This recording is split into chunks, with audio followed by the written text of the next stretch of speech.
கிறிஸ்தவ குடும்பத்தில் பிறந்திருப்பதோ சபை காரியங்களில் ஈடுபடுவதோ மட்டுமே ஒருவரை ரட்சித்து விடாது என்பதற்கு லோத்தின் மனைவியே சிறந்த உதாரணம். விசுவாசிகளின் தகப்பனாகிய ஆபிரகாமின் உறவு அவளுக்கு இருந்தது. தேவதூதர்களே அவளை கைப்பிடித்து அழிவிலிருந்து வெளியே நடத்தினார்கள்.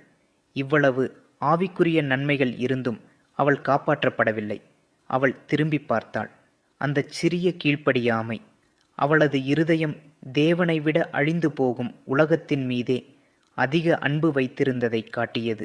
இன்று நாமும் வெளிப்புறமான மார்க்கச் சடங்குகளை மட்டும் சார்ந்திருக்கிறோமா? அல்லது உலகத்தின் பொருளாசைகளை நோக்கி நமது இருதயம் இன்னும் திரும்பியிருக்கிறதா? வெளிப்படையான நன்மைகளை விட உள்ளான மனந்திரும்புதலும் பரிசுத்த ஆவியானவரின் கிருபையுமே நமக்கு தேவை. உலகத்தை நேசிப்பதை விட்டுவிட்டு பின்னிட்டு பாராமல் முழு இருதயத்தோடு தேவனை பின்பற்றுவோம்.